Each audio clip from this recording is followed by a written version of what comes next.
welcome to the Villa View. It's time for a match preview in association with Boohoo Man. We have got a code, you'll see it on the screen there, but it's not live until 8 o'clock tonight. So don't try and use it before then and don't have a go of it. If it doesn't work, it'll work from 8 p.m. all being well. That's what I'm being told. So yeah, if you want to get 10% off, use the code VillaView from 8 p.m. tonight and you'll get 10% off Boohoo Man. We are here to preview Aston Villa versus Manchester United. It's me, Dan Bardell, hosting, joined by Neil Dunworth from For the Love of Paul McGrath podcast. It always amazes me when I get that out first time. Always really proud of myself. Neil, how are you? I'm good. Good to see you guys again. How are you keeping? Yeah, really. Well, I say really good. I'm upset that I can't go to the game tomorrow. It's literally been playing on my mind all week. I shouldn't disrespect my mate Stag Do, but he shouldn't have put his Stag Do this weekend. It's an absolute disgrace. I'm really upset. I'm probably not even going to be able to watch it on TV. I'm livid now. But on the plus, we know that means 3 points to Villa on Saturday. So there is a silver lining there. And if Villa do win and I'm not there, I will accept it. I want congratulations on Twitter from people. I want people to give me some respect. But I just know we'll win. I just know it. Did I hear you say that you'd never seen Villa win against United in Villa Park? No, I have. So I've had a season ticket since 1994. So it's now 2022. So there's been lots of Aston Villa at home to Manchester United in that time. I saw them win in 1995 when Ian Taylor, Mark Draper and Dwight York scored. David Beckham scored for Manchester United. So I saw that 3-1 in 95 when we finished fourth. Brilliant. One of my favourite games ever. I could still actually picture it. And then since then, I've been to every Aston Villa Manchester United game at Villa Park at home. We haven't won a single league game against them. There's been hurt. There's been Alpay own goals. There've been cup games where Van Nistelrooy's come on and got a hat-trick. There's been Hernandez getting hat-tricks when Villa are 2-0 up. There's been Makeda scoring all kinds.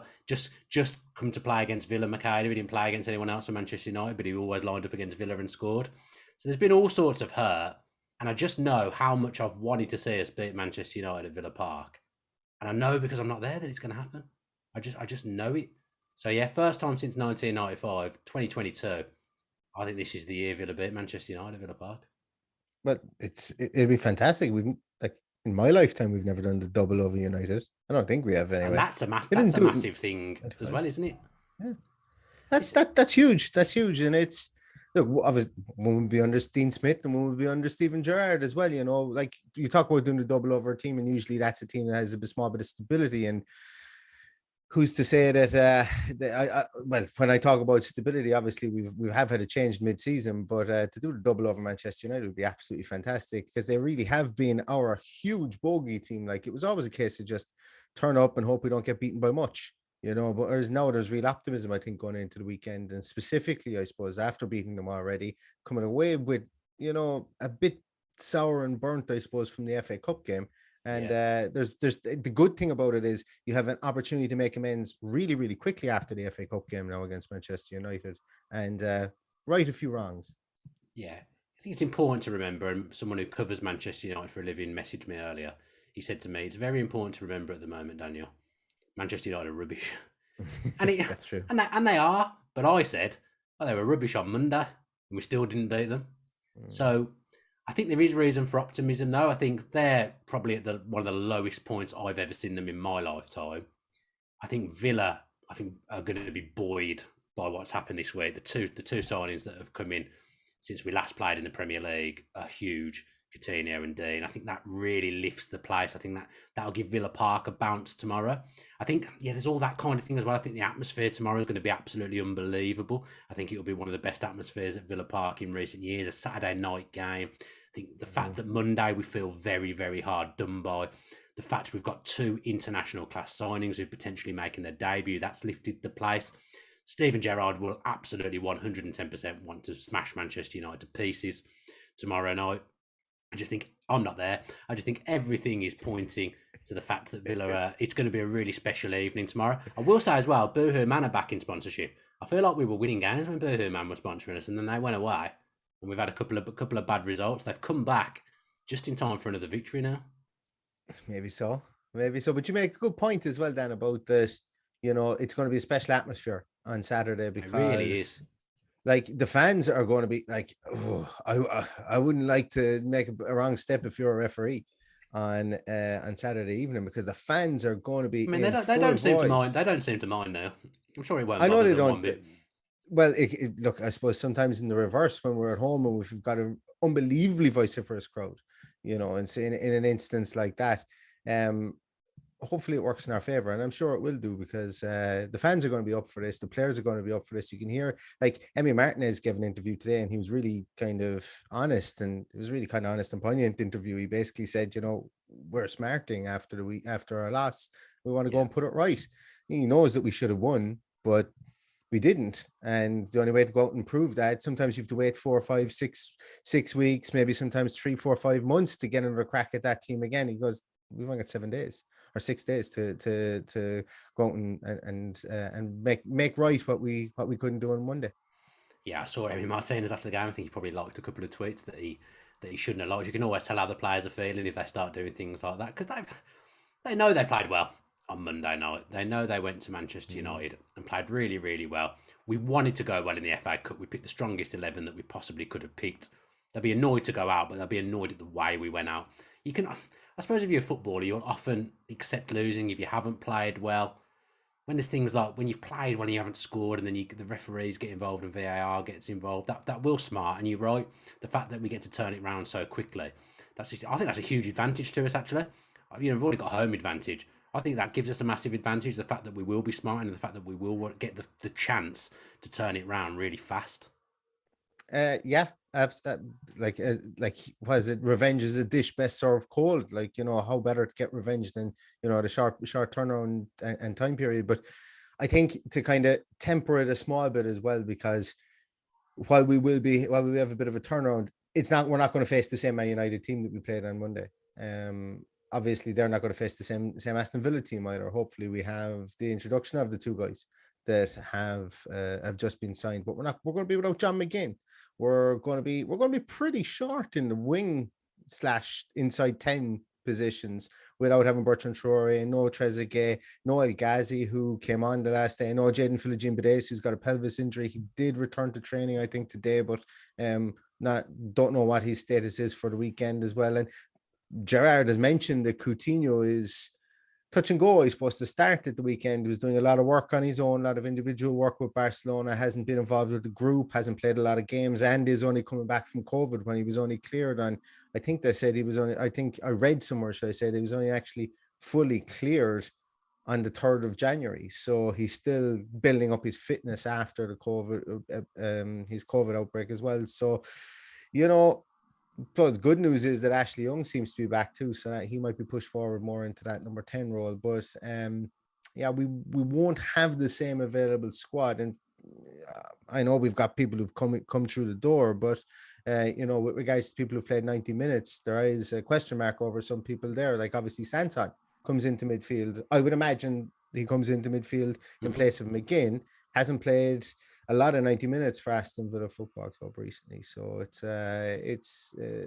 I still think we can win. I'm not being a negative Nancy about it or anything like that. It's just that's kind of the flip side of the coin, playing devil's advocate. United might have Ronaldo back. McTominay's out, isn't he? He's pretty pivotal for them at the moment. I mean, that says everything to me about the state of Manchester United. That McTominay being out is a massive problem. Yeah, Shaw's out. Dalot is out, Sancho's out, Ronaldo might be back, no Harry Maguire, so Eric Bay is obviously at the AFCON. So, there's opportunities. There's definitely opportunities there. Anthony Martial won't be playing, obviously. He won't even be in the squad, considering he's most likely on his way out. So, there's opportunities on both sides, I think.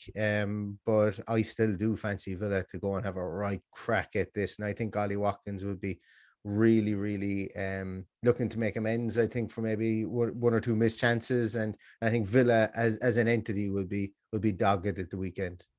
You mentioned the players that are missing, and obviously Leon Bailey, who you didn't mention, is still out as well. Walking injury, Leon Bailey. Is he ever going to be fit again? Who knows?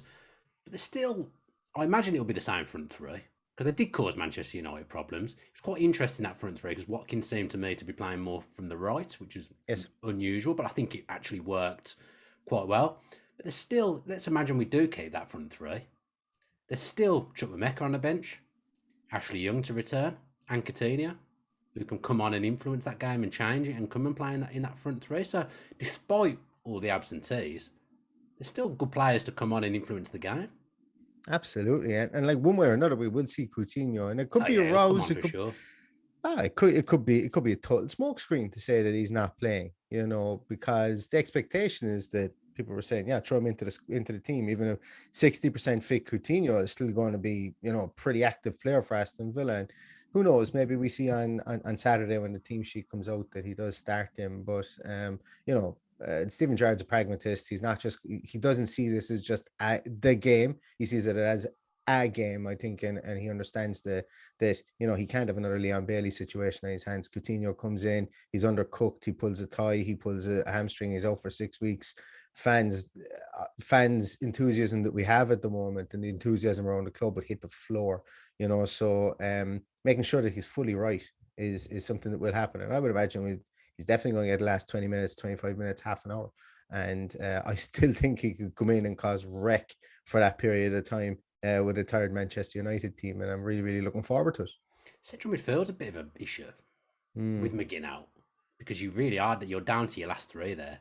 If anyone got injured, I imagine Ashley Young would have to play there again, which I've not been massively keen on when he's had to play in central midfield. I don't mind him as a narrow 10, but I wouldn't want to see him playing in central midfield again. There isn't anyone else, is there? Unless I'm completely missing someone. I suppose Chukwuemeka could play there an absolute push, but again, he feels like he's one of the ones who's going to play as a narrow 10 more than anything.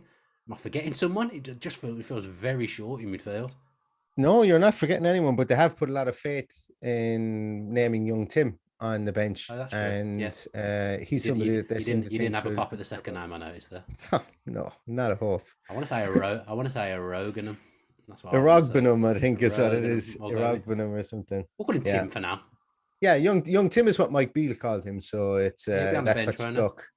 I think he will. Yeah, I think he will be on the bench. And I think we could see somebody like maybe a Hayden Lindley on the bench as well. Reike's back, isn't he? He hasn't gone elsewhere yet, has he? He's had a taste of senior football now. You think, I know he's probably not going to be here for the rest of the season. He'll go on loan somewhere else, I would think. You might see him on the bench. Yeah, and I think that's actually a good point, and that's something that, it seems to be. I'm not going to say a root and branch scrutiny of what the loan situation was in the summer as we stand right now, but they seem to have pretty much called everybody back, and Reiki was one of those players that was called back for sure. Maybe he does get a run. Maybe he gets a spot on the bench, because physically, which I think is something that, like young Tim is there physically, but Reiki always stood out as being a big man on the field last season for the under-18s, and it didn't work out for him at Stockport, and he was although he had a great game in the FA Cup and he played through the extra time period as well, and he was really good. He was actually impressive, and he's somebody that potentially could be on the bench for sure. Yeah, because we've seen him training over the last few days. He's been in a lot of the photos, so he is somebody there as well. And I look, as I said, this team or this bench at the weekend could be littered with new prospects like Kane Hedden Kessler could be in there. I think he'll be in the 20. Kessler, but I think he will be in the 20. Yeah. We're short on defenders. Let's face that. That fact as well. But I suppose Luca Dane coming in has added to the numbers. Kane coming back has added to the numbers as well. We were short, probably not far to another centre back, and we'll probably be breaking even with numbers in defence again now. It's interesting. I quite like it. I find it interesting seeing new faces on the bench. Yeah, me too. I think Bogard could play midfield at a push as well. I'm surprised he hasn't been more involved actually. That's where he was brought in. I think he was going to be in for Brentford, wasn't he? But they were on like a hiatus, like a break where players from abroad had gone back to see their families. So I think he would have been on the bench against Brentford had it not been happening. So you might see him on the bench as well. I think it's exciting. I like stuff like that, and I would have no fear putting any of them in against Manchester United, because as we've said, Manchester United are not the proposition that they used to be. I mean, I imagine Reiki is still reeling from the poor conversation he had with me in the toilet at the Punjabi Villains event, where I was absolutely hammered. I'd had too many beers and I had a conversation with him.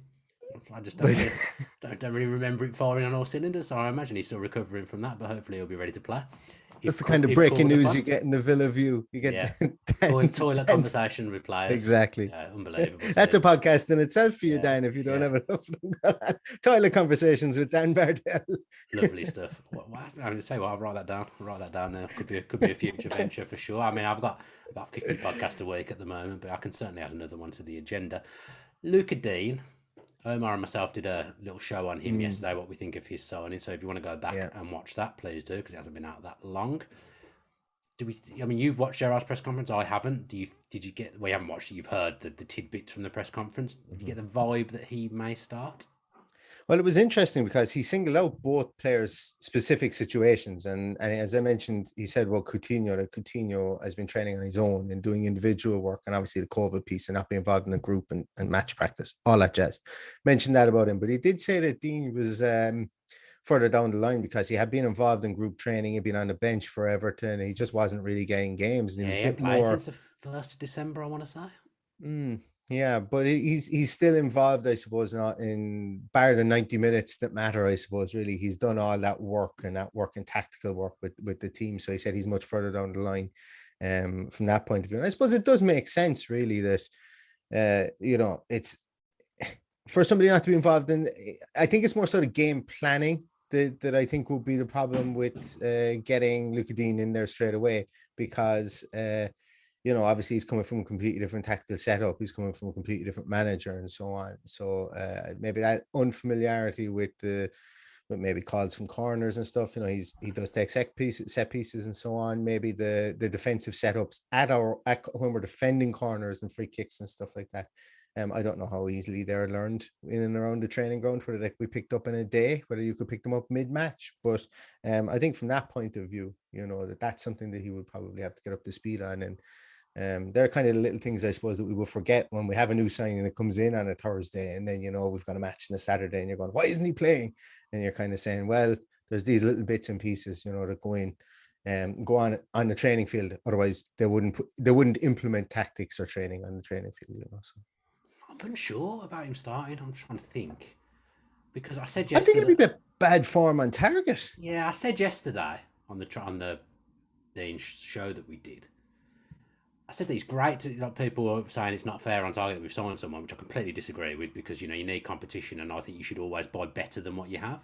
And you want competition for places. You want good players to come in and be second choice who, when they're needed, can call upon and put in a good job. And Matt Target will absolutely be that.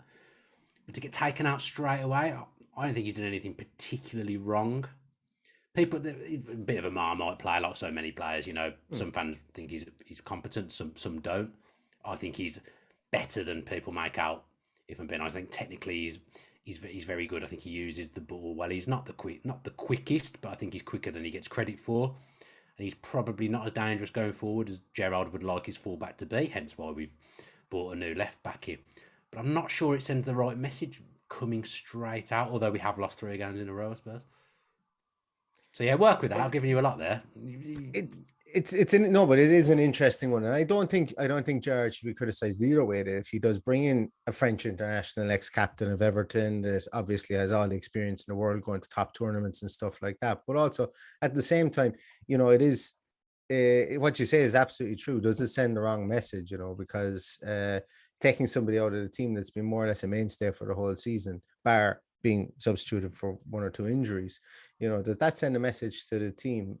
Either way, we're going to have a competent left back in there. And I think one of the reasons, that you mentioned that maybe he's a bit underrated in Matt Target, but I think one of the biggest reasons, and I did a piece in our podcast on it as well, that he gets skinned so very easily by runners, by dribblers, and by fast players, specifically when he's higher up the field, and it just looks really bad. And against Manchester United, even in the cup, it happened once or twice at the start, and he really bombed on forward. And sometimes the winger was halfway down the field, and he was seen coming into shot as the winger was approaching the box. And that's not a criticism of him. That could be a tactical piece, but when you look at the statistical analysis of him, he does get beaten by dribblers at a higher rate than a lot of other fullbacks within the league. So I think that, and Digne gets beaten I can't remember the numbers, so that's why I'm flirting around the whole piece here, because Digne gets beaten at a lot less of a rate, but by dribblers. So I think that's one of the biggest areas that is there for improvement. And when you're playing a team like Manchester United, who do like to still get down the flanks, like Man United have done since the early 90s, that could be something that Steven Gerrard wants to basically just put a pin in straight away and say, look, that's where we're going to start Luca Digne in there. Realistically speaking, look, once again, you have to kind of look at it, just like we said about Coutinho getting injured in the first in this game and being out for 3 or 4 weeks.